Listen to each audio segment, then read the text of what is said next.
Nas últimas semanas, pelo menos 2 órgãos do governo dos Estados Unidos emitiram relatórios afirmando que a Covid-19 pode ter se originado de um vazamento de um laboratório de Wuhan, a cidade chinesa onde foram registrados os primeiros casos. A China rejeitou a acusação e disse que esse era mais um episódio de uma campanha de difamação americana contra Pequim. É possível que, por falta de segurança, o vírus tenha vazado para o mercado de animais vivos, que fica ao lado desse laboratório desencadeando a pandemia. Biden quer pressionar a China a participar de uma investigação internacional completa, transparente e baseada em evidências. Verdadeiras ou não, as afirmações dos Estados Unidos foram mais um elemento de um conjunto de crises que vem marcando as relações entre as maiores economias do planeta. Os problemas não ficam apenas em questões relacionadas à origem da pandemia. Eles incluem guerras comerciais, disputas sobre o status de Taiwan, um popular aplicativo conhecido pelas dancinhas e balões misteriosos nos céus. A imprensa americana, citando fontes dos serviços de inteligência, afirmou que o balão saiu da China no mês passado e seguia pelo Oceano Pacífico, passando pelo Havaí em direção ao território americano de Guam. Os Estados Unidos acreditam que ali o objetivo do balão era monitorar locais militares estratégicos. As desavenças vão além dos 2 países. O apoio econômico chinês à Rússia incomoda os americanos e seus aliados. E Washington fez seguidos alertas a Pequim para que não forneça armas a Vladimir Putin. Por outro lado, os chineses criticam as iniciativas americanas para ampliar sua presença na Ásia e no Pacífico. O governo chinês reagiu, diz que esse movimento é um jogo político extremamente irresponsável e que o acordo prejudica seriamente a paz e a estabilidade e intensifica a corrida armamentista. Reino Unido, Estados Unidos e Austrália arrumaram mal-estar também com a França. É que o governo francês tinha um acordo com a Austrália para construir 12 submarinos, um acordo de 76 bilhões de euros. O governo francês, Maju, se disse como se tivesse recebido uma facada pelas costas com esse acordo anunciado. O Ao Ponto dessa segunda-feira discute as tensas relações entre Estados Unidos e China e até que ponto elas podem impactar outros países, incluindo o Brasil. Nesse episódio, eu, Felipe Barini e Carolina Moran recebemos a repórter Marina Gonçalves, da Editoria Mundo, e Letícia Simões, professora de Relações Internacionais da Universidade Federal Fluminense e da Uni La Salle. O Ao Ponto de 6 de março começa agora. Vem com a gente!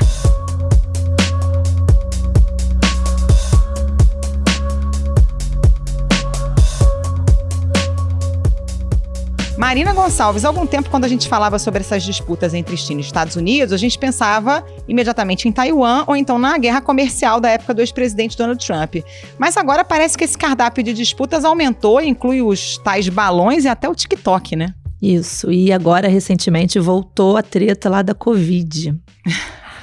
De onde saiu a Covid, né? Essa polêmica. Exatamente. Então, essa semana, o diretor do FBI voltou a dizer, né, na Fox News, que provavelmente a Covid foi causada por um acidente de laboratório, no laboratório chinês de Wuhan. E outro relatório que foi vazado pelo Departamento de Energia dos Estados Unidos apontou uma análise de baixa confiança, mas que também houve um escape acidental, né?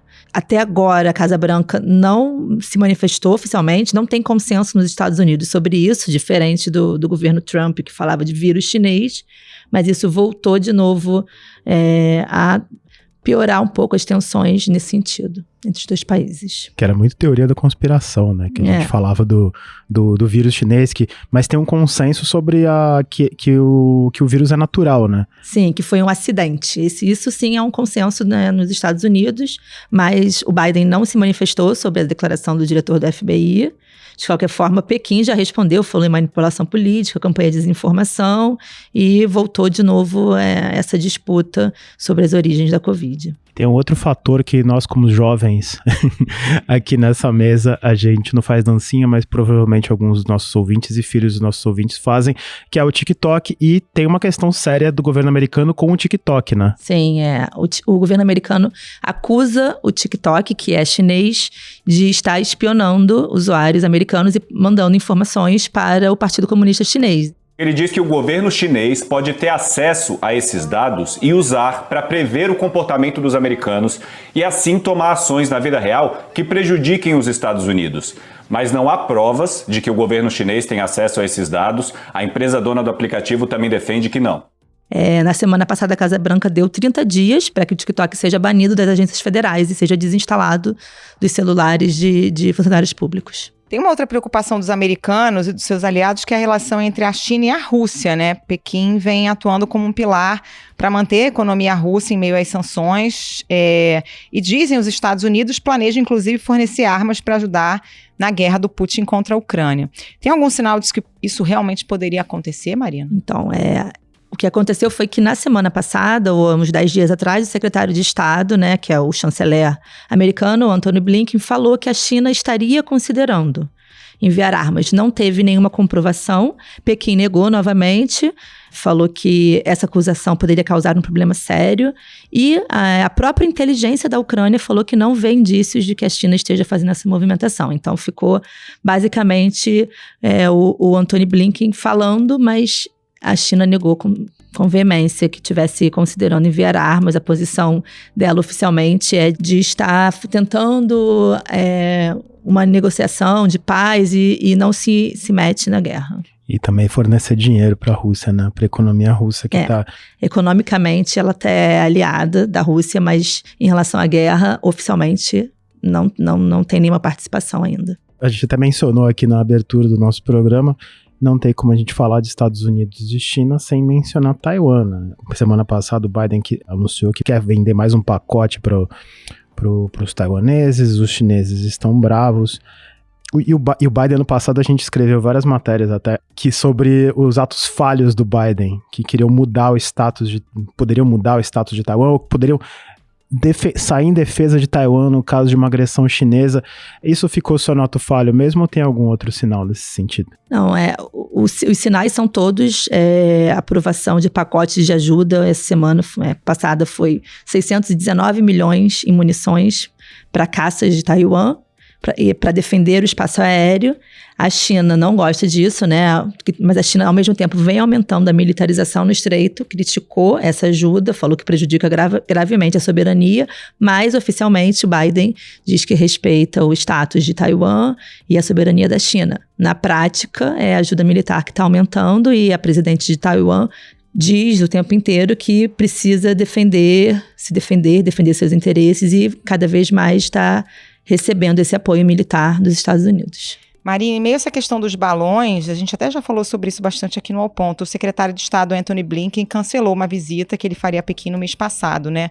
Ele ainda pode viajar ou essa é uma visita realmente suspensa por tempo indeterminado? Olha, não tem mais nenhuma data e o Blinken é o principal crítico da China na questão militar, né, em relação à Rússia. Eles se encontraram agora recentemente num fórum de segurança em Munique, mas não se encontraram no encontro de chanceleres do G20, então parece que agora está suspenso mesmo por tempo indeterminado esse encontro. Marina Gonçalves, obrigada pela participação, bom trabalho para você. Obrigado, Marina, e cuidado com a dancinha no TikTok. Obrigada, boa tarde.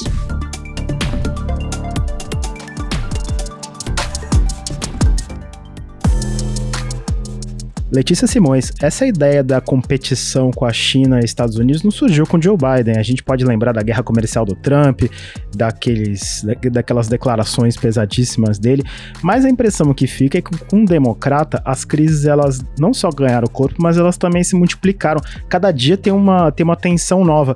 Dá para identificar alguns elementos que nos levaram a esse momento de tamanha adversidade entre Washington e Pequim? Oi, Felipe. Falar um pouquinho, então, sobre esses elementos aí que começam a ganhar corpo, né? Como você disse, que começam a se multiplicar. Na verdade, a gente consegue perceber esse aumento de tensão entre China e Estados Unidos a partir do momento que a própria China começa a se tornar um país cada vez mais importante no cenário internacional, né? Com um PIB cada vez maior, com uma presença cada vez mais importante, rivalizando até mesmo com a presença americana em determinadas partes, né, em diversas partes do mundo. Então você lembrou aí da questão da guerra comercial com Trump, né, que começa lá em 2018, mas a gente também pode lembrar das questões de Taiwan, né, que vão se intensificar com a visita da Nancy Pelosi já no governo do Joe Biden, né, no ano passado. A gente teve aí no mês passado, em fevereiro, o episódio, né, do balão chinês sobrevoando o território norte-americano. A gente ainda tem uma corrida tecnológica, né, que não começa no governo do Biden, mas que também se intensifica no governo do Biden com a questão do 5G e agora mais recentemente das redes sociais, né, do TikTok, aí, que foi algo que apareceu muito recentemente também, ontem, anteontem, começou a ser comentado, né, nas redes sociais, enfim, a questão do governo americano pedindo, né, para retirar o TikTok de alguns aparelhos governamentais. Também recentemente a questão da Covid-19, que também não é uma questão do governo Joe Biden apenas, né, que começou lá no governo Trump, que tinha toda uma leitura, né, de que essa Covid tinha sido criada em laboratório e que havia sido vazada de um laboratório, e isso passou a ser visto como uma retórica xenófoba, inclusive, mas que começa a ganhar novo corpo, né? Começa a ser pensada novamente. Foi bem recente esse tipo de comentário vindo do secretário de Estado norte-americano. E, claro, a gente não pode esquecer da posição da China na guerra Rússia-Ucrânia, que é algo que também vem gerando várias tensões entre Washington e Pequim. Então, essa adversidade, que não é de hoje, parece estar se concentrando cada vez mais, porque são muitos os pontos de contato onde existe essa dificuldade de resolver certos pontos, né, certos posicionamentos. Pois é, você aponta alguma dessas frentes como mais preocupante ou mais perigosa, ou todas elas estão de alguma forma interligadas? A gente não tem como desconectar, né? Elas estão interligadas, sim, mas é claro que algumas têm maiores propensões a repercussões mais negativas, caso elas não sejam encaradas de forma responsável pelos dois países, né, que são as maiores economias e as maiores potências no cenário internacional atual. Então, assim, claro, quando se trata de uma guerra comercial, a gente viu já uma série de rodadas de negociação que conseguiram diminuir a pressão, né, em relação a esse tema, apesar de nem tudo ter sido resolvido. A gente teve ali umas rodadas de negociação depois de mais de um ano de guerra comercial, né, como a gente costumou chamar, mas a questão de Taiwan é uma questão tensa, a questão da posição da China na guerra da Rússia com a Ucrânia também é um cenário complexo, porque principalmente envolve outros atores, né, e atores que também são centrais e também são importantes nas relações internacionais. Então, eu acredito que, por mais que exista muita retórica em torno da questão do Covid-19, né, na origem, a questão do próprio TikTok, do balão chinês, para mim as questões mais complexas são essas que envolvem a guerra, né, a atual guerra que acontece ali no continente europeu, na Ucrânia, e a questão de Taiwan, que não é uma questão recente, mas que, vez ou outra, acaba tendo novas repercussões, e que eu não acredito que vão acabar no governo do Biden, como a gente viu, né, com a Nancy Pelosi, e que a gente provavelmente vai continuar vendo nos próximos anos também. Na cúpula de hoje, com a União Europeia, o presidente Xi Jinping se dispôs a colaborar para a paz, mas pediu que a Europa trate a China de maneira independente, uma referência à aliança da União Europeia com os Estados Unidos. O presidente do Conselho da União Europeia, Charles Michel, pediu que a China não faça vista grossa à violação das leis internacionais pela Rússia e disse que qualquer ajuda da China para que a Rússia drible as sanções econômicas só vai prolongar a guerra. Queria aproveitar que você mencionou a guerra da Ucrânia, e ela aconteceu no momento em que o governo Biden ele fazia uma espécie de mudança de eixo diplomático, saindo da Europa, saindo do Oriente Médio e indo em direção à Ásia e Pacífico. Na sua opinião, até que ponto a guerra, a invasão de Putin da Ucrânia pode atrapalhar essa mudança de prioridade diplomática para a Casa Branca? Olha, essa mudança de eixo, né, que você comentou, ela começa a ser feita até mesmo antes, né? A gente pode retomar lá no início do século XXI,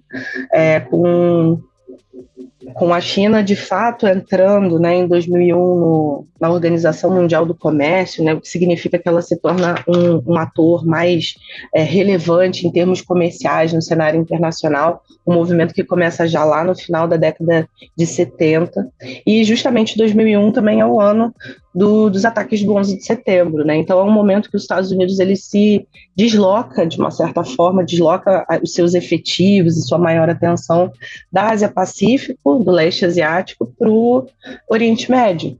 E esse retorno mais claro começa a ser feito no governo do Barack Obama, né, com o que a gente chamou de a política de pivô para a Ásia do Obama, que vai ser ali em 2012. Começa lá em 2012, ano também que já havia uma preparação para o Xi Jinping assumir o governo chinês, coisa que vai acontecer no ano seguinte, né, em 2013, e a gente já tem aí 3 governos, né, 3 mandatos do Xi Jinping frente à República Popular da China. E com a chegada do Xi Jinping, a gente tem um fortalecimento da China, um fortalecimento, inclusive, da sua forma de se posicionar no seu entorno regional, né, no seu entorno estratégico.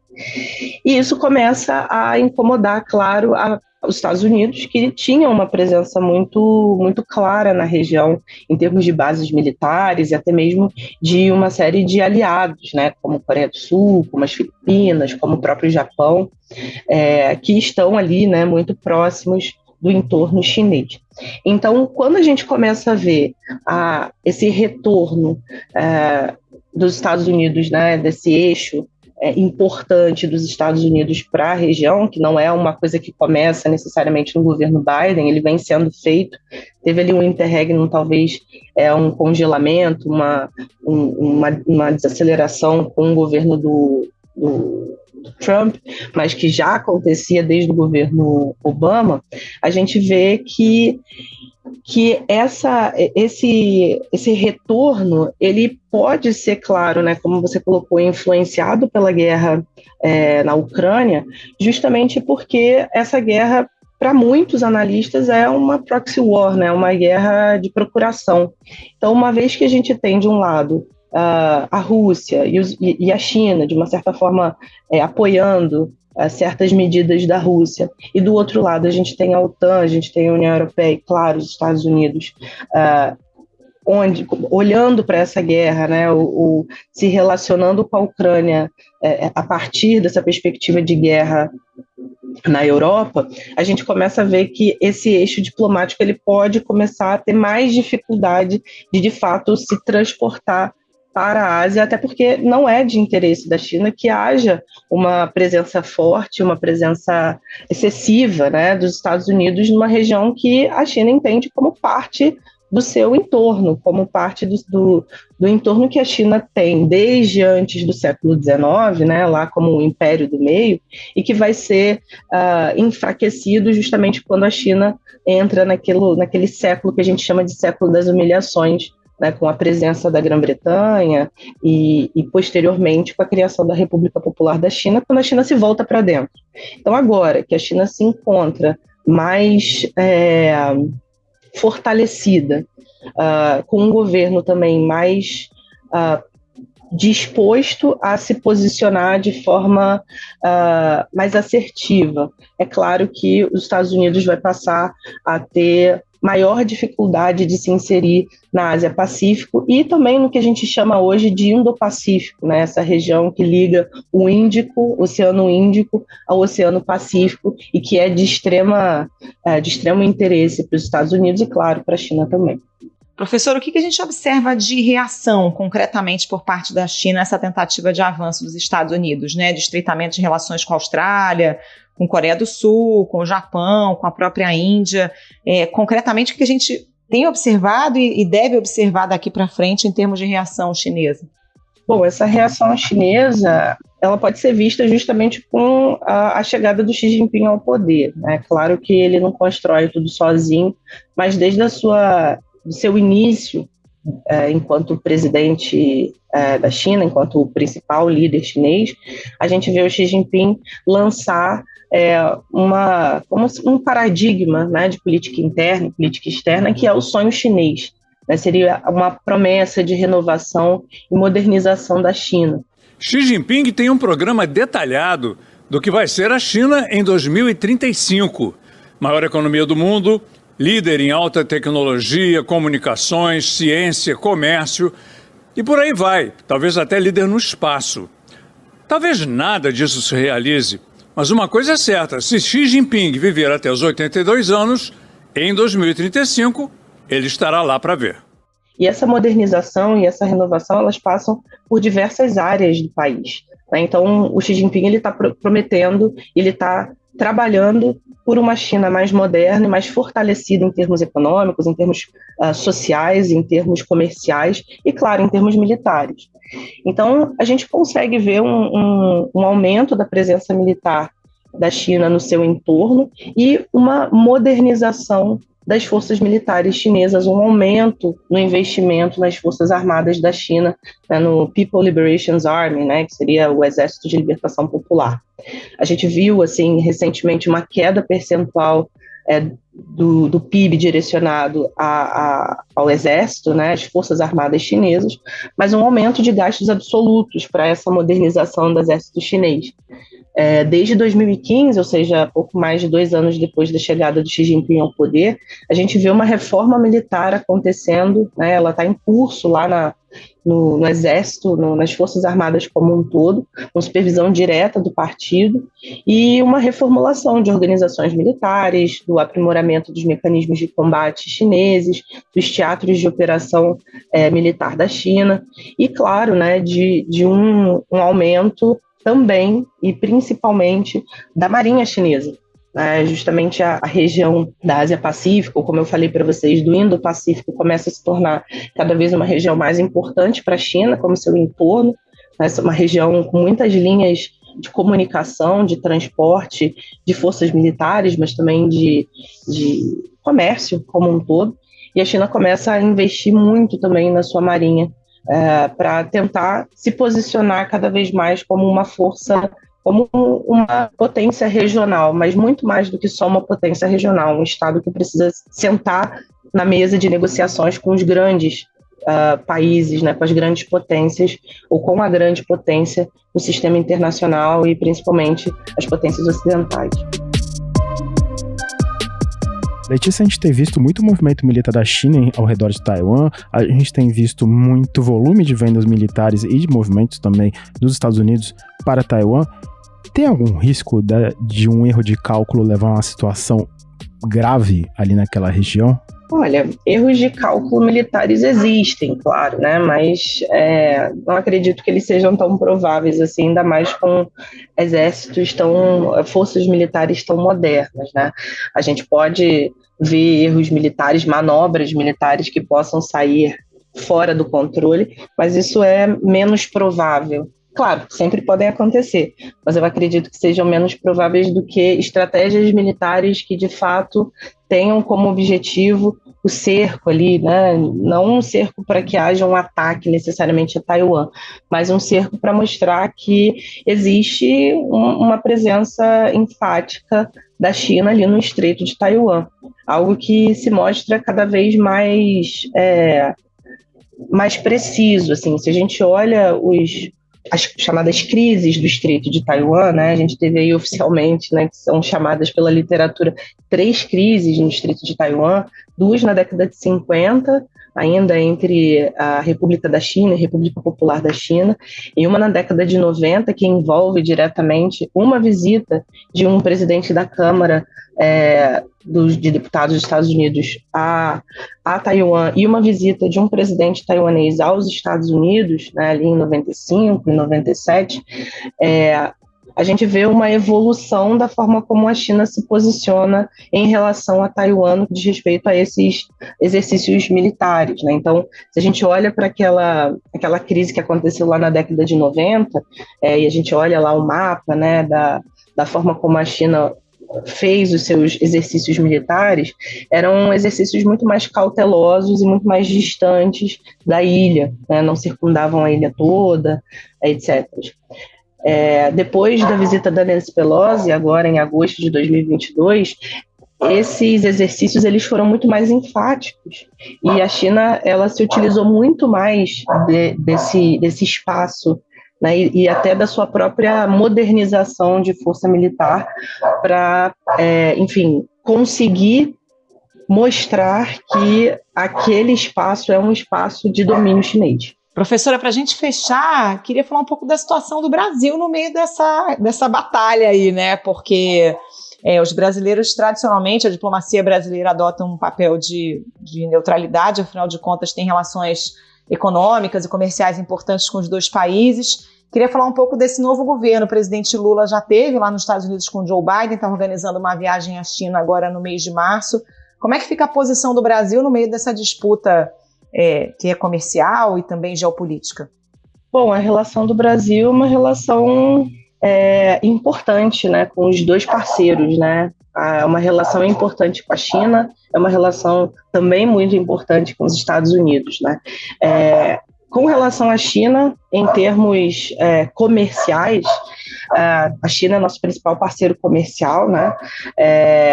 No ano de 2021, a gente teve um superávit de 40 bilhões de dólares, né, com a China, mas os Estados Unidos é o nosso segundo maior parceiro comercial, né, e não é à toa que o presidente Lula já fez essa visita aos Estados Unidos e que já está programando a sua visita à China, porque exatamente é necessário que essa diplomacia, essa política seja feita para os dois lados. Desde a chegada do novo governo, a gente vê um Brasil que tenta se posicionar de forma mais interessante no sistema internacional, né, recobrando até mesmo uma tradição de política externa que o Brasil sempre teve, né, de ser um player importante em termos do cenário internacional. E claro, tentando se posicionar de uma forma neutra, inclusive, né, se a gente for usar aí a guerra da Ucrânia como um exemplo, inclusive se posicionando de maneira neutra frente à Rússia, frente aos Estados Unidos na guerra da Ucrânia. Então, tentando se colocar até como um intermediador, né, isso saiu aí na mídia nas últimas semanas, mas entendo que o novo governo vai tentar manter essa relação pragmática tanto com os Estados Unidos quanto com a China, justamente porque são dois parceiros muito importantes. Os Estados Unidos porque está muito próximo e também porque existe uma questão histórica, né, de relações positivas do Brasil com os Estados Unidos, e a China porque é o nosso gigante parceiro comercial e não podemos abrir mão dessa relação, né? Então, acho que o Brasil ele vai tentar se posicionar com o novo governo de forma equidistante entre China e Estados Unidos, tentando agir também como mediador, muitas vezes, nessas relações de rusgas, né, que surgem em tantos aspectos diferentes entre China e Estados Unidos. Letícia Simões, muito obrigado pela participação e uma ótima semana. Obrigada, professora. Um abraço. Eu que agradeço. Obrigada, Felipe. Obrigada, Carolina.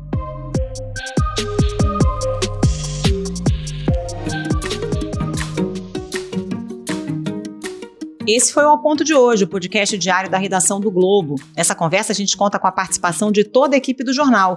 As mesmas pessoas que levam até você informação e análise de qualidade todos os dias.